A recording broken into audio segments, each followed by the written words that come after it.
Hello, ladies and gentlemen. Good afternoon and welcome to the Ferma Live webinar on circular economy and its impact on risk management. Today we have at that virtual table 4 key panelists. Indeed, please, I ask to my Ferma staff to go to the next slide, please. So our panelists today are Penny Sich, that is the Group Chief Underwriting Officer of Zurich Insurance Company, Scott Toland, Chief Underwriting Officer EMEA Zurich Insurance Company, Yelena Buha, Global Practices Leader Liability of Zurich again, and Pavlina Pavlova, University of Applied Science and Arts FHNW, Sustainable Business and Circular Economy. And I am Valentina Paduano, that I'm the moderator of this webinar, that I'm board member of Ferma and chairman of the sustainability committee within the Ferma. Thank you everyone again and welcome. Just a very quick introduction of the agenda of our webinar today. We will have an introduction to circular economy. Then we will focus on such examples of companies that have adapted to the circular economy model. And then we will focus on risk management insurance perspective on that key important topic. Of course, at the end, we will have also a Q&A section. So I will please send us your questions using the chat available in that virtual page, and feel free to send us any consideration, any feedback, and specific any topics. So thank you again and welcome. We find ourselves at a critical point in time where the urgent need for mitigating climate change and fostering sustainability have become paramount. The circular economy offers a compelling solution to these challenges. By remaining the traditional linear model of take, make, dispose, we can pave the way toward a more sustainable future.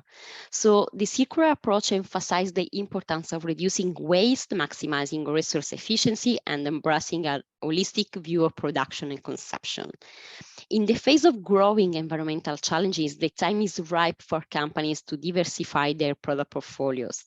By doing so, they can enhance their resilience, reduce their dependencies on scarce resources, and contribute to the development of a circular economy.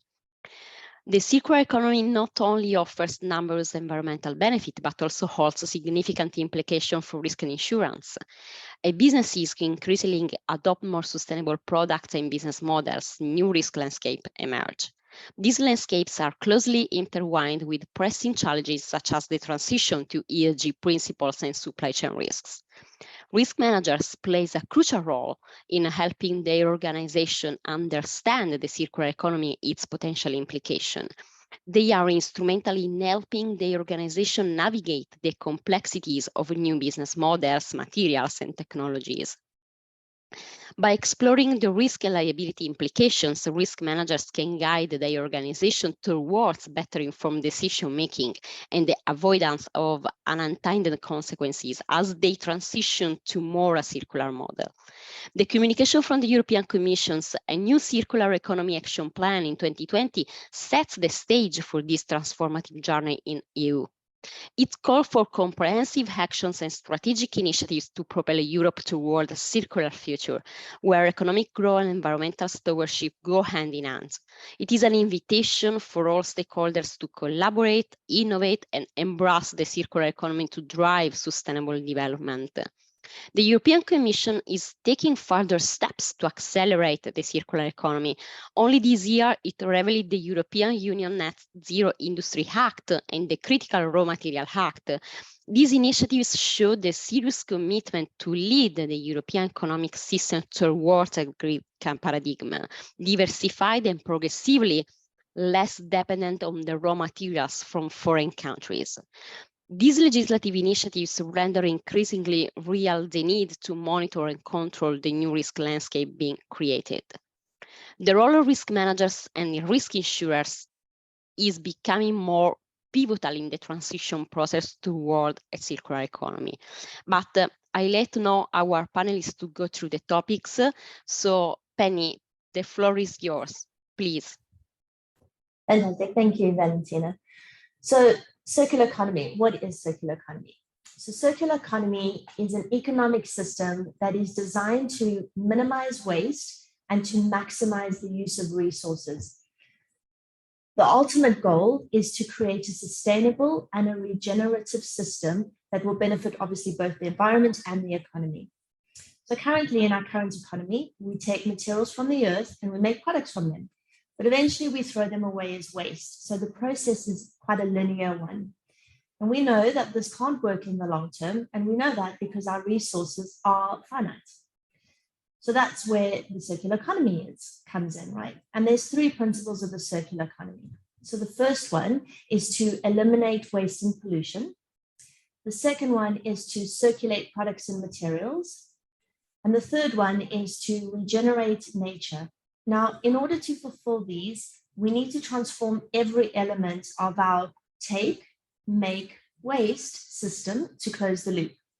So how we manage our resources, how we make and how we use products, and what we do with the materials afterwards. Now, in order to achieve circularity, consideration needs to be given to all stages of the product life cycle, and these things need to be addressed at the design stage. So if the target state is for products to be durable and reusable, we also want them to have their usability extended. By doing both of those things, we're then reducing obviously the need for new resources, and we're also minimizing waste in the process. So if you think as an example, your Keep cup, that can be used again and again, right? So you're obviously eliminating the need for, an infinite number of disposable cups.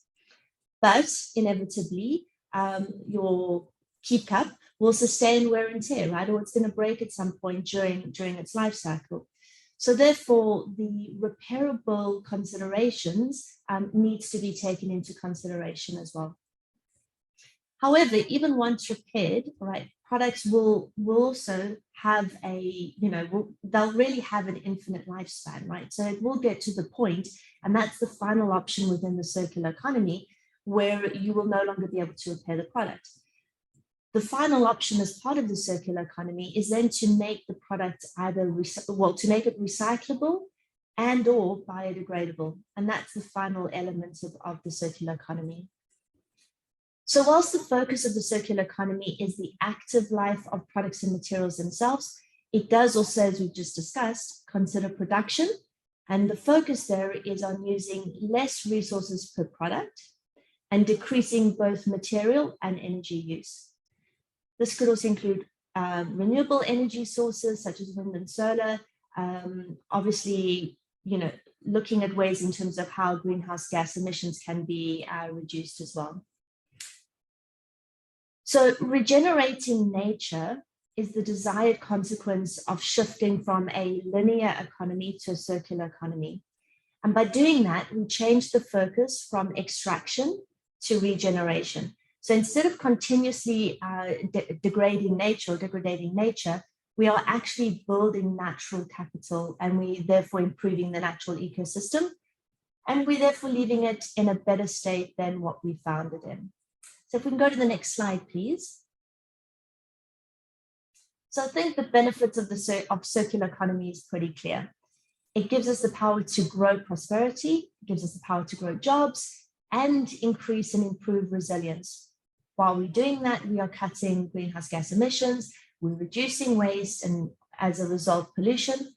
We're therefore tackling climate change issues as well as biodiversity loss.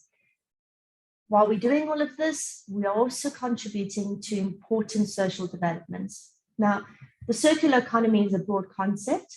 It encompasses many different industries and many different products. And Paulina is going to take you through some examples of some companies that are practicing circularity in a moment. But just before we move on, answering and looking at the role of the risk manager in the circular economy. So risk managers have a really important role to play in helping organizations or helping their organizations both explore the risk side and the liability implications of these new business models. It's new business models, it's new materials, it's new technology, And by doing so, helping companies avoid unintended consequences as they transition to the circular model.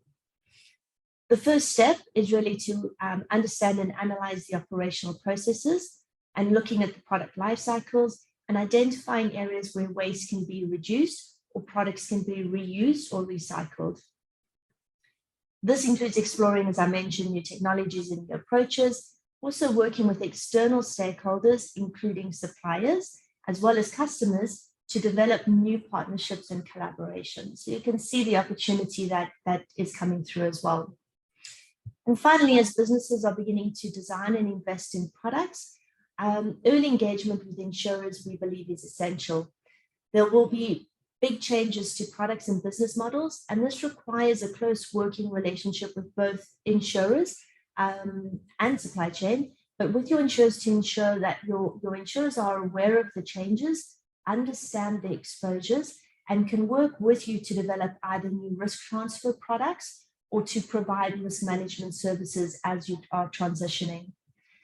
So to close, circularity does present some unique insurance considerations across, obviously, product liability, there's supply chain risks, there's environmental risks, IP, as well as cybersecurity. And Scott, a little bit later, will highlight some of these issues for you. But now I'm going to hand over to Paulina to help bring the concept to life, and she'll be giving you some real examples. Thanks so much, Penny, for your introduction, and the team for the invitation. It's a pleasure to be here. My name is Pavlina Pavlova, and I actually come from the natural sciences space.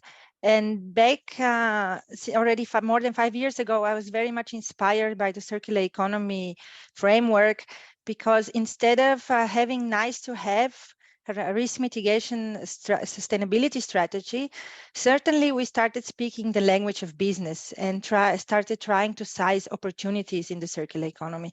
And that's why I actually switched the frame. And today I am part of a business school, which is already also pointing out the importance of the topic of circular economy. Already, you mentioned it, Penny, circular economy can help mitigating big problems and global challenges, including the climate crisis. And the Circularity Gap report, a study from last year, shows that even if all countries achieve the Paris Agreement goals, which today is not really likely to happen, we won't limit the global warming under 1.5 degrees Celsius. However, if we adapt circular economy practices, we will be able to minimize greenhouse gas emissions to the level that we keep our planet under the 1.5 degrees warmer compared to pre-industrial times. That's why it's very important to move and transfer towards the circular economy frameworks. And as we speak business strategies, here is a framework that I would like to present, developed from the University of Delft, which identifies 5 circular strategies of developing new business models and products. In the next 5 minutes, I will present those. And as already Penny suggested, I will move to some very concrete examples that make it more graspable for you. So using less resources or narrowing resource loops means using less resources per product, less materials, and by doing so also decreasing energy use per product. Then we have also slowing resource loops, which means use products longer through sharing, for example, or reuse. Then closing is that was mostly people understand as under circular economy. This is the recycling, but recycling needs to be on one hand done in safe environmental conditions, but also products need to be redesigned so they can be recyclable. So there is a lot of space for development in this space. And then the 4th strategy is regenerating. This means improving natural ecosystems and leaving them in a better state that we found them. We have a 5th overarching strategy. This is the inform, and this means to generate and use data for improving processes and products. Then on the next slide,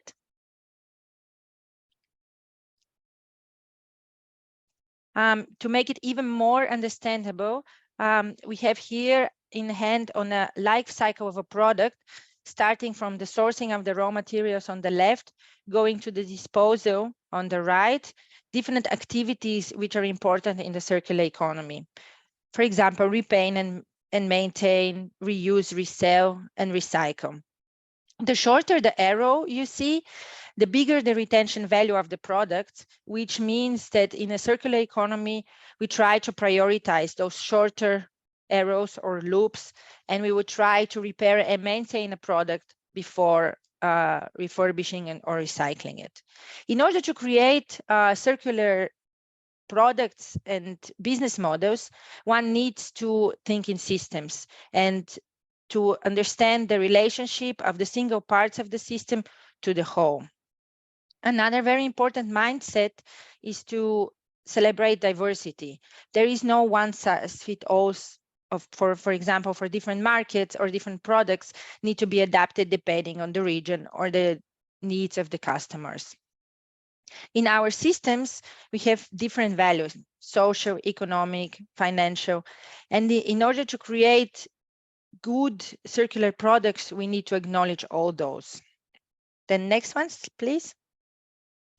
And in the next slides, as I mentioned, there will be few very concrete examples for such products that are on designed by the circular economy principles. And here, the first one, this is the Cyclone shoe from the producer On. And they've produced and launched a product which is from single material, natural-based material made from beans. It's dye-free, so it's one single color, one single material, and it's very durable. But on top of it, they offer it as a service on a subscription model, which means that the user just pays monthly and has the access to the shoe. These are running shoes, so they get used very fast in the environment. On one hand, there is no microplastics being exposed from the shoe sole in the environment, but then on the other hand, customers can use it, can exchange it only when they're not functionable anymore. This actually also leads then to using less material in total. Then on the next slide, we have an example for slowing resource loops, and these are all the sharing platforms. Here is an example again from Switzerland. This is Sharely, a nationwide platform for sharing all items from drilling machine, the classical, until bikes and everything. Not only they provide a platform for their users to share resources, but they also incentivize a customer to consume less. And we have put here part of their actually advertising campaigns. Other platforms add in additionally some maintenance or reselling opportunities, which actually involves further customers into the circular economy. Another example of slowing resource loop is what Penny in the beginning mentioned. It's about reusing cups. So there are different companies providing either cutlery or cups or different types of disposable, reusable containers on the market. Then on the next slide, we have an example for closing resource loops. These are on one hand side recycling, on the other hand side the upcycling of products.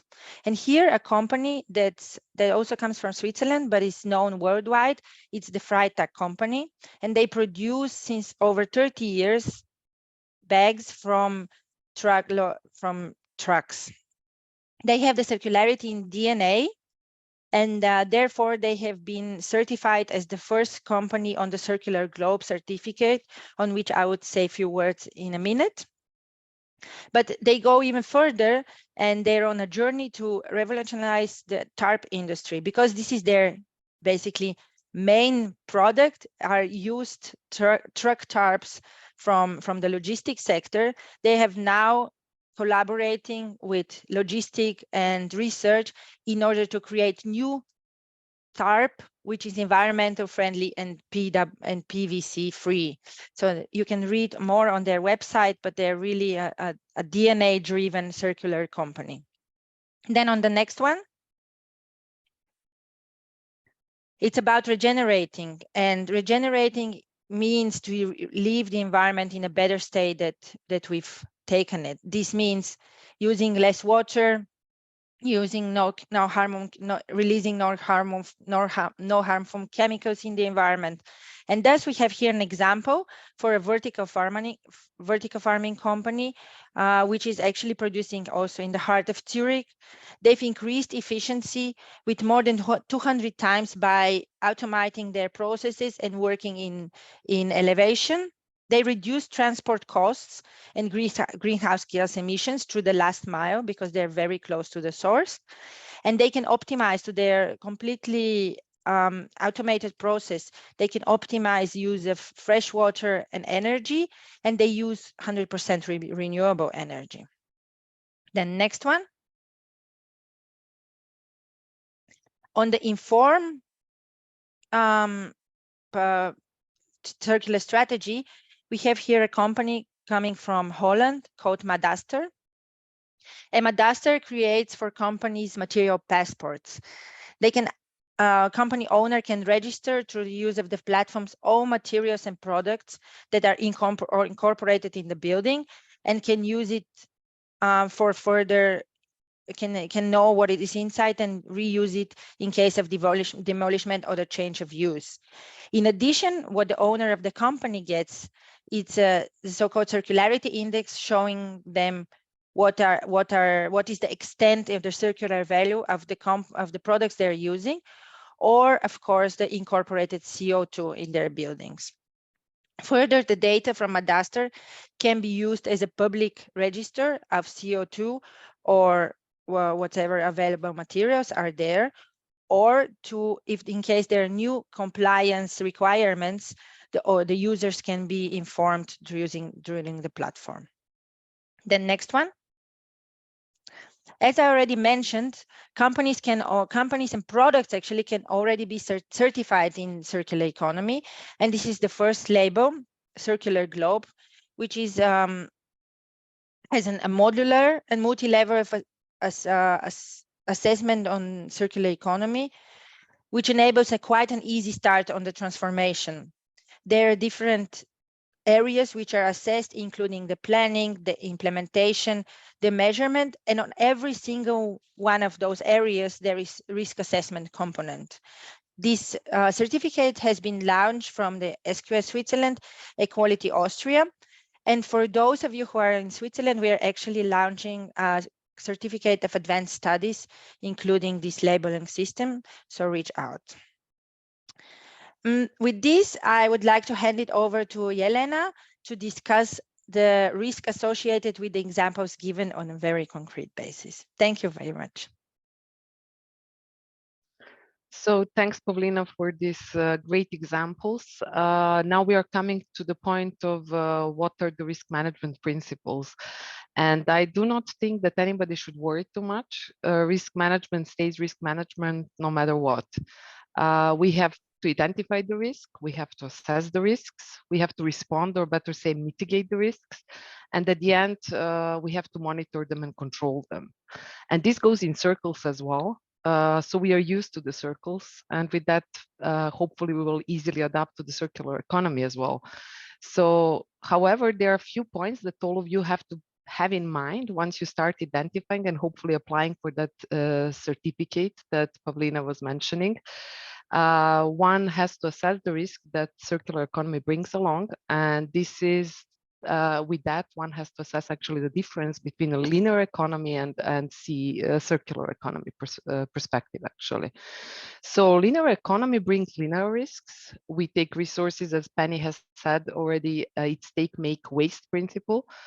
This is what a linear economy is. In simple words, associated risks are also the ones we are used to.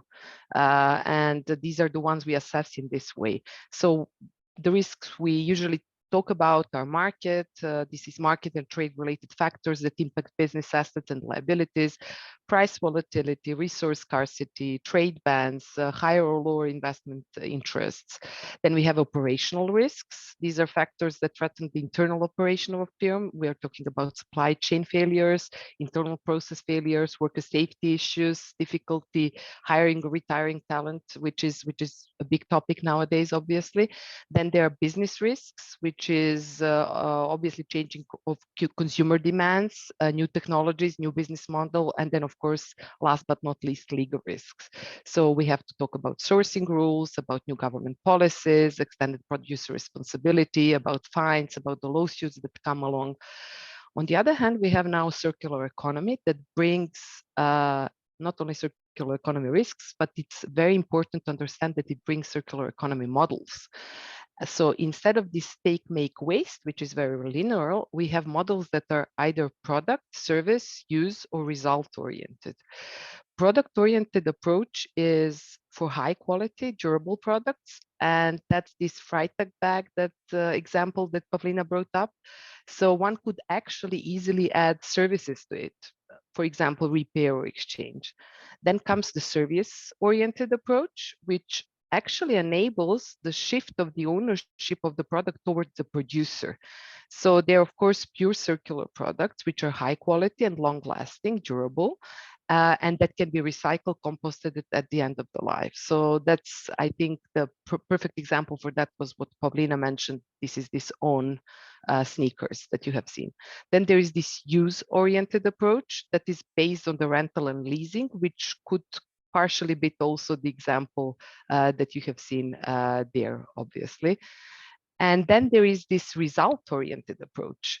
And one example that was not mentioned before is quite known for many years, as circular economy is known for many years already, that Rolls-Royce, for example, achieved success in the 80s with its power by the tour model by keeping the maintenance and ownership and charging per hour only. This accounts to 70% of their revenues even today. So circular business models actually bring a different risk. They simply a bit different risk. They simply might make this iteration process that you're seeing on the slide a bit longer than what we linearly have. And with that, both response and monitoring could take longer times. But risk management principles remain the same. So if you can move to the next slide, please. So as Pavlina has mentioned, we wanted to address the risks here, given the examples she has shown. And risks we have all the time, be it during the transformation or in the operation process afterwards. Risks can come during the redesign or design of the process or the product. And these type of risks are actually quite similar to the linear risks one sees. We need to have a business case to start with, which is associated with certain costs. Then we have to think about the safety risks. For example, is recycled plastic actually good enough for our product?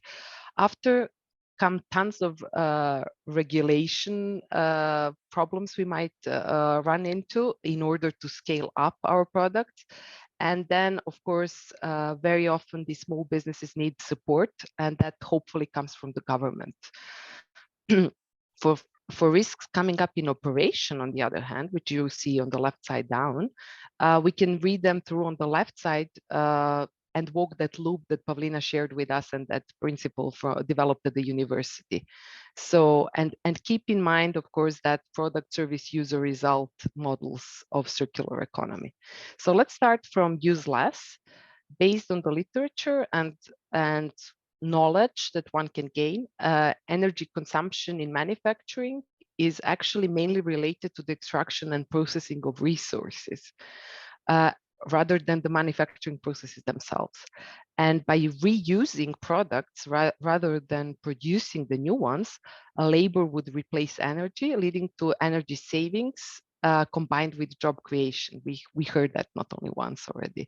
So sounds like a dream, of course, and the longevity example of On Shoes shows exactly that, the act to repair and making it easy to repair because this product is produced of monomaterial or one material only. So the recycling process will be far easier than if you have many components to it.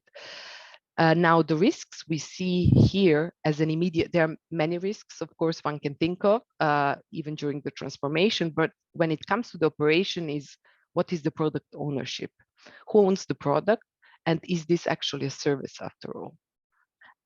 So if we go to the second example, which is use longer, which means actually repair and maintain, this principle is obviously product-oriented business model, and it aims at keeping products, components, and materials in use as long as possible within the economy. So by designing them in such a way, products should retain their economic and use value as long as possible, and should require minimal entropy to acquire the consecutive life once they come to the end of the life. Now, while reselling and reusing, there are many risks that come to our mind, but the one that comes immediately, at least to me, is trust and reputation in this case. Do I really trust that Sharely website and its users, who gives me guarantee that these products are worth that least per day or per hour, depending on what we have seen in that screenshot? Do other users trust me for using that platform actually? So if I move to the next example, which is close or use again, or in other words, as Pavlina has mentioned, recycle. Recycling, although good, has the lowest value retention activities. Maybe it is me having chemical background, but what immediately comes to my mind as a risk, although we did mention it in the creation process as well, is safety associated with the recycling process. How can we make sure that those recycled materials are safe? How can we make sure that those processes are environmentally friendly? What is the level of energy consumption needed for such a process to recycle something? Is that Freitag bag actually safe? I guess the answer is yes, unless we start chewing on it. But there are other recycled products for which careful risk assessment has to be done. Then we are coming close to the end of the loop and to the regenerate. And regenerate principle marked below allows for recovering the maximum value of generated organic waste and wastewater. Unfortunately, we do not use it yet, at least not to the maximum potential. Now, as mentioned many times, circular economy is actually based on the principles of keeping products and materials safe or in the production as long as possible, and in regenerating natural systems and designing out waste and pollution. To start with, it's really one should focus on this regenerate piece and slowing the loop activities. So we have an example there with this vertical gardening, where obviously supply chain risks come to zero almost, which is a dream for anybody that works in risk management. But on the other hand, how green is green? And I think this is the question for everybody. For us as an insurance company, we really want to know there is a lot of greenwashing associated with promoting something to be green. And this is obviously for all of you on the call very important. And last but not least, it's inform, it's data. And we all want, and younger generations on top, to know every second of the life cycle for any of the products we use. This concept that Pavlina has shown is literally tracking use of those construction materials to allow their reuse at the point of decommissioning. How well protected this data is? Could we imagine somebody attacking that data? Is that protected properly? What would be the implications for such a big system? And that brings back, obviously, the point of trust to us as well. So the next slide, please, should hopefully help you see some of the mitigation measures that we had in mind when we were addressing those risks. And we actually wanted to give you advices, and many of them look as common sense, actually. So to start with, the first one is using safe, natural, circular, and cascaded materials. So we want materials to be uncontaminated. We want them toxic-free. We want them non-hazardous. We want them safe.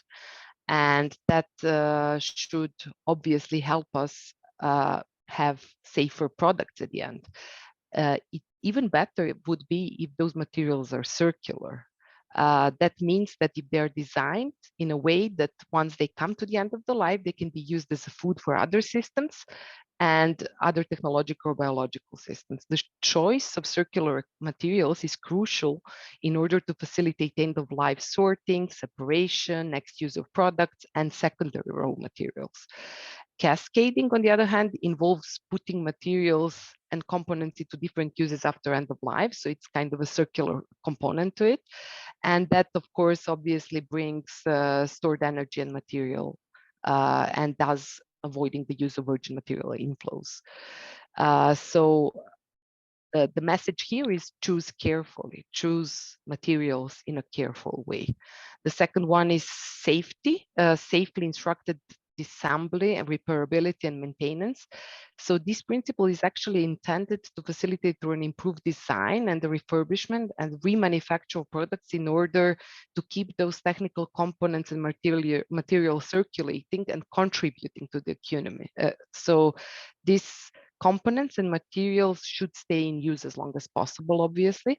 And by design, products retain their economic and use value and require minimum entropy. So make it user-friendly is the message there. Transparent and regional supply chain. This principle aims at organizing the closing of material loops. It requires designing from the beginning the way products, components, and materials, as well as end of the life, ordered in such a way to avoid as much as possible the loss of value. So having local supply chains would be perfect. You know, this vertical garden example is what it is, but it might be too much of an ask. However, making them regional at least would be what circular economy stands for. So the message there would be make it local. Then we have the security of energy supply with renewable energy sources. You have seen the example. We have so many examples nowadays, but the idea of circular economy at the end is it should be renewable in order to decrease resource dependence and increase system resilience. Energy efficiency is important as well, especially for products with energy intensive use phase. So that means make it green. Then we come to number 5, which is management of environmental impact and ESG reporting. And this principle requires to minimize the environmental impact linked to the economic activity. That means, as you have heard, greenhouse gas emissions, loss of biodiversity, soil degradations, water pollution, and so on. So as you know already, one will have to report in sustainability reports going forward. That is why circular economy is one of the essential parts of the ESG reporting going forward. There is also a sustainable product portfolio analysis commitment requirement, and this new reporting style going forward means a bit of a change, I would say, for risk managers. So the message here is make your products environmentally friendly and easy to be reported on. Sixth one is safe working conditions. Beyond the bio and technospheres, the human sphere has to be taken into consideration. Circular economy is designed in a way to address societal needs of all, seek to build more equal societies, and is the result of transition. So the message here is care about your people, obviously. And last here, we put for all of you on the call is stakeholder management and build up of trust. What is more important than reputation and trust after the safety, obviously? Overall, the long life products, including services, and this result-oriented approach are models of circular economy that give incentive to the producers to go for better quality production, as we used to have it in the past and do not have it anymore, unfortunately, that often, at least not to the extent we would like to have. So I hope with that, we could give some first insight, given the limited time we have today, and that the messages from our side on how to implement circular economy models and principles. Now I will hand it over to Scott for insurance perspective.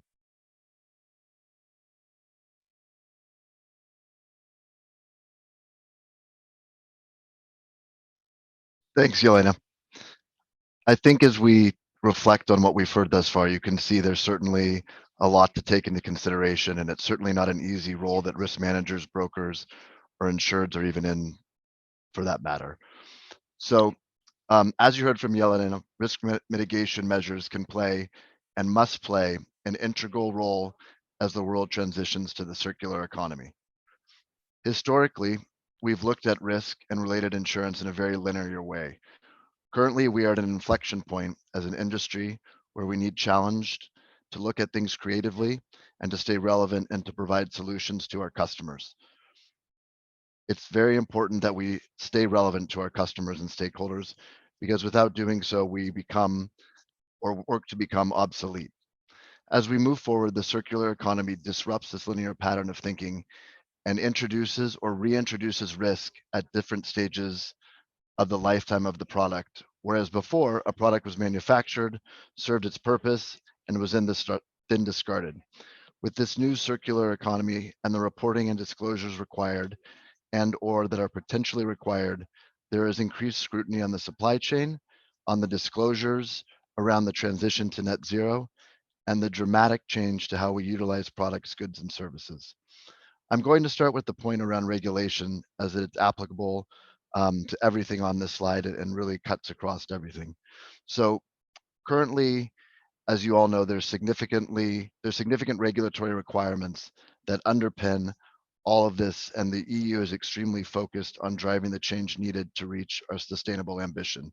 I wanted to just share a few of these with you, but it's certainly not limited to just these items. So a few of these are the Product Liability Directive, the Right to Repair, the Corporate Due Diligence Disclosure Directive, and the European Green Deal with the new Circular Economy Action Plan falling under it. I would just like to touch on a few highlights and give you context on how you can think about and focus on the scale of these directives for your industries. The Product Liability Directive, as it's drafted, extends a company's liability potentially via a number of increased responsibilities.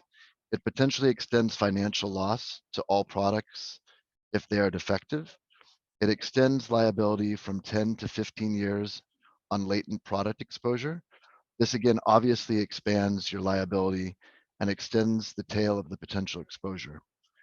In addition, there's also language that could include liability from psychological harm due to the products. I mentioned the above only to bring your consideration that as the potential product life length extends, the law is also moving to allow a longer period of time that third parties can bring legal action. If I move on to another directive currently in play in the EU, I'd like to just briefly touch on the Right to Repair Directive, which requires companies focused in certain sectors to assure that their products must be able to be repaired rather than just replaced for a determined amount of time. As a result, you must think about how your products are designed and manufactured as well as the available spare parts that you have available to repair those older items. This can change the considerations you have in your supply chain. And in some instances, you will have to re-engineer and redesign your products completely. This can be extremely challenging as your processes in many cases are core to your business and have been in place and tested. This change obviously introduces potential increased risk around product liability and the length of that liability going forward. Certainly, another one of these challenges that is being faced is the Corporate Sustainability Due Diligence Disclosure Directive. As it's currently drafted, it requires companies operating in the EU to identify and prevent environmental and human rights violations. Due diligence requirements will cover own operations and value chains, for example, suppliers and customers worldwide. This obviously places an incredible burden on companies from a review, disclosure, and compliance standpoint, and can open one up to potential litigation associated with such. Certainly, last but not least, is the new Circular Economy Action Plan, which supports the EU's climate neutrality ambitions under the European Green Deal. It sets forth a few tenets with an action plan that are focused on making sustainable products the norm in the EU, empowering consumers and public buyers, focusing on the sectors that use the most resources and where the potential for circularity is highest, such as electronics, batteries in vehicles, packaging, plastics, textiles, construction and buildings, food, water, and nutrients. Obviously, as we mentioned, the goal around all this is to ensure less waste and to make circularity work for people, regions, and cities, thus providing more opportunities for job growth. The EU also wants to make sure that they're leading the global effort on the circular economy. From these core objectives, there are a number of specific action plans and timelines that exist within the EU directive, but we certainly don't have the time to get into that right now today. The above is a lot to certainly take in, but it represents the constantly shifting and quickly evolving regulatory world in which we all operate and the need to transition to assuring we have transition plans that has resilience built into our process and products. Also, I think it's imperative as an insurance community, we need to be vocal and organized about how these directives will affect our businesses, affect our insurance, and ensure we are lobbying appropriately through the various bodies that are available to us. Thinking back to our product example shared by Pavlina, I want to just highlight a few of the insurance risks that are apparent in the 5 pillars, which, to remind you, were narrow, slow, close, regenerate, and inform. So to go to the narrow, use less sneakers example, this product uses less natural resources and it's made from one material for the entire shoe. It also introduces a subscription model that could shift liability. Where does the liability reside as sneakers are not actually owned by the individual, but are simply a subscription platform? It also becomes a lifestyle and experience choice, which changes the way in which you need to think about how your insurance responds. This example also guarantees usage of 600 kilometers. What if the product only lasts 500 kilometers? Can we as an industry extend device protection to a broadened range of consumer products? Also, as the shoe reaches its lifetime and its return, what does the manufacturer then do with it? Does it discard it? Does it recycle it? Does it reuse it? What sort of liability does this open you up to? And does that process have environmental risk? To move on to the next example under the slow, use longer sharing example. So sharing platforms are examples that were shared with you around the vehicle usage and the tools ownership. The sharing economy has been challenging the insurance industry over the past many years, and we are working to bring forward solutions that support this transition. There are, of course, challenges that arise when an item is used by many people with varying degrees of expertise and care. How do we support the transition with innovative insurance solution? How does liability shift from an individual auto insurance policy to a fleet owner? And how do you ensure the population utilizing the shared item correctly and effectively? And how do we ultimately ensure those platforms? If we then move to the close use again, Freitag bag example, that product has to be adaptable to being recyclable or made from a recycled product.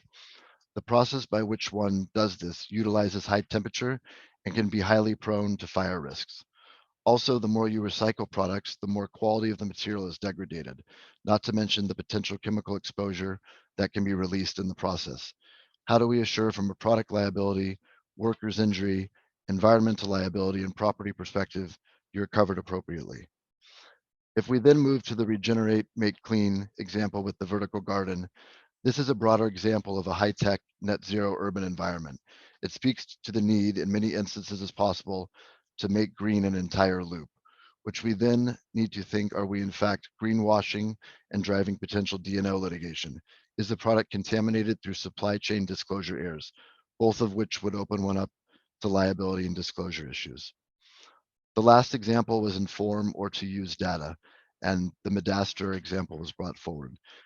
This is an extremely important segment as building waste and materials contribute a massive portion of what we need to account for in our needs for a circular economy. The ability to track the building materials with the goal of reusing them or repurposing them can also extend the life of the product, but that can also then extend the liability associated with it. There's also a potential that the data is tampered with and or altered, which would drive potential cyber concern and greenwashing exposure. If I can go to the next slide. So just to leave you with the overarching themes, we want to share the following. We want to make sure that the circular economy drives better environmental outcomes after disasters, ensure the new activities are related to product disassembly and address climate change. Again, all of the previously discussed issues and exposures is only meant to raise awareness that from an insurance perspective, it is integral that the integration of an insurance lens is brought throughout the entire process, and the need for close collaboration of the risk manager with brokers, the insurance carriers, and the drive to transition and support it. It is imperative that we can continue to ensure the insurability of our organizations going forward. With that, I turn it back over to you, Valentina. Thank you, Scott. Thank you, everyone, for this really interesting discussion. So we received several questions and consideration, but let me start with one in particular that I would address to Paulina, possibly. From the audience say that the slowing resource phase by reusing and reselling is great. And we know circular economy is the direction that we need to head. But will this specific step be a legislative requirement? Because of course, it seems that the perception is that many companies are worried that this will reduce sales and maybe increase services, might reduce profit. So what do you think, Paulina, about that? Thank you, Valentina and the audience for the question. It's actually not reducing necessarily the income, but it's just shifting it from production. And we all know our products are not a big part of our products are produced in Europe, right? So what we have is the advantage of shifting actually the income, the profits of a company from selling with small margins to actually having the services in locally close to their customers.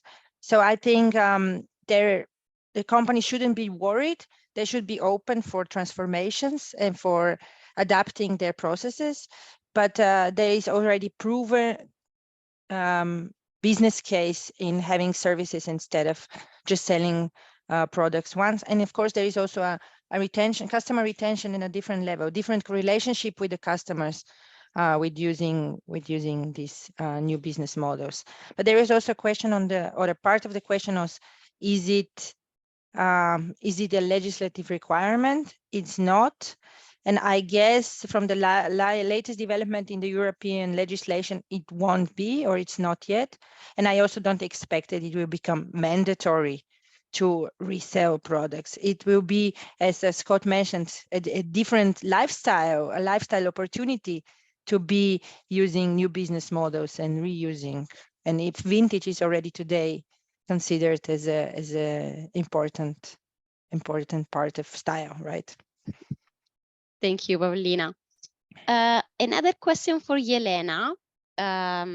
Is the ultimate goal of a circular economy to not have any new materials added?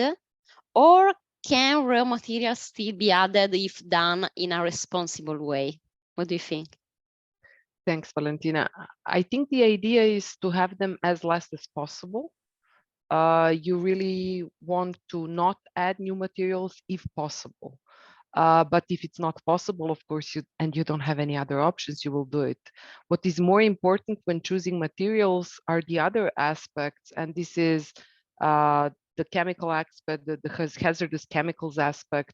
Are these PBT, are these substances of very high concern? Are they persistent, bioaccumulative, toxic? Are they carcinogenic, mutagenic? And these are the ones you want to avoid. So if you want to reuse those, you are not supposed to do that. You would rather than take new materials. So the short answer to it, it's yeah, as less as possible. Very good. Penny, one question for you. What are the opportunities for insurance company in this transition? What do you think? Yeah, I mean, I think there've been so many great examples that have been touched on, and there's so many different aspects of it. I mean, I would say the most important thing really is the dialogue and sitting down and understanding how the business model, is transforming or changing. And then what are the needs that arise out of that? There will definitely be new product development from an insurance perspective, right? Product needs that will come with that. But it goes beyond just I would say, a policy form to cover off some of these risks. I mean, I think it's quite interesting in terms of thinking how we come together to solve, because there's new technology that's coming through as part of this as well, right? So how do we come together to think about understanding that? You know, it could be that it's more of an engineering kind of focus, a risk engineering type of focus and service and support, as opposed to just a traditional product offering. But there definitely will be new insurance offerings and services, I would say, that will come about as a result of the circular economy. Thank you. So during our discussion, I think that what it is really clear is that circular economy presents both immense opportunity and challenges for risk managers and organizations alike. So Scott, do you think that risk managers and insurance are ready to their new role to able to address this process, this transition? So I don't know that we have a choice, honestly. We have to collectively step up to the plate as an industry, whether that be at the insured side, the insurer side, and the broker side, and collectively come together to harness and create what we think will be the solution. What Penny was saying, right, that there will definitely be new opportunities around coming up with new products and services. I think as an industry, it gives us a huge opportunity that we haven't had in a long time to be much more creative and innovative than we might have been, whether that's using parametrics or different distribution sources, et cetera, to respond to some of these different challenges that we'll see coming through. I think it's important, right, that we bring everybody to the table in this and use all the various mechanisms that we can to deliver the solutions. And again, I think it's not a matter of are we ready, it's just that we have to be ready. It's what's coming. So thank you. Just last question, because we have only 3 minutes after the closing. Where can we find more information on how to support the narrative that services are profitable and better? We need to business case, strongly to push this. Paulina, do you want to answer? So in general, there are several sources which are always good for finding circular economy information. On one hand, this is the Ellen MacArthur Foundation website. They have a whole database with case studies. Or also Citra, this is the Finnish innovation agency. I think they also published, they've just also had recently a big forum on financing the circular economy. So I'm sure there will be some information there. Briefly answer your question. Thank you so much. So we are at the end of our discussion. So let me thank you again, everyone, and all the audience, because we have a very important audience today together. And let me also remember the next event of FERMA, that is the seminar on entitled The Roadmap to Strategic Risk Management, that will take place on 16 and 17 of October in Antwerp, in Belgium. So the registration is already open. Please register, and I hope to see you, all of you, in Antwerp very soon. Thank you again, and have a nice day.